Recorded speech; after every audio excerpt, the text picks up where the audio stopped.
चलिए standing wave pattern visualise करते हैं एक एयर कॉलम में। स्टैंडिंग वेव में कुछ पॉइंट्स होते हैं जो बिल्कुल स्टेशनरी रहते हैं, इन्हें नोड्स कहते हैं। और नोड्स के बीच में मैक्सिमम डिस्प्लेसमेंट होता है, वो एंटीनोड्स है। दो एडजेसेंट नोड्स के बीच की डिस्टेंस λ/2 होती है। ये क्वेश्चन H.C. वर्मा का है, subject physics, question number 38। Topic है स्टैंडिंग वेव नोड डिस्टेंस।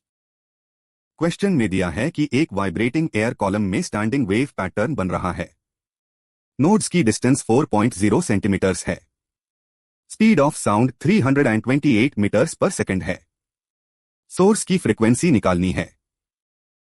की कॉन्सेप्ट, स्टैंडिंग वेव में दो कॉन्सेक्यूटिव नोड्स के बीच की डिस्टेंस λ/2 होती है। ये फंडामेंटल प्रॉपर्टी है स्टैंडिंग वेव्स की। अगर नोड टू नोड डिस्टेंस पता है तो वेवलेंथ निकल सकते हैं और फिर V इक्वल्स f लैम्डा से फ्रीक्वेंसी मिल जाएगी। Step 1, node to node distance से वेवलेंथ निकलते हैं। Distance between nodes equals λ/2 equals 4.0 centimetres.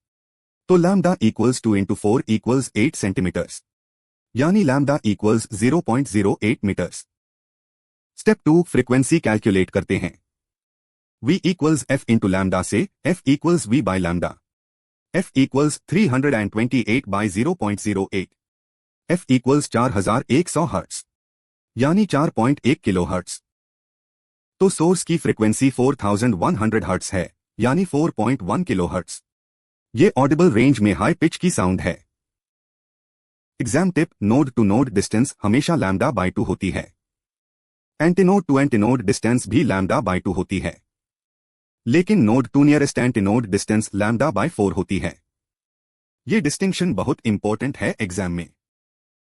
अगर ये वीडियो हेल्पफुल लगी तो लाइक और सब्सक्राइब जरूर करिए। मैथपाई हब पर और H.C. वर्मा सॉल्यूशंस के लिए।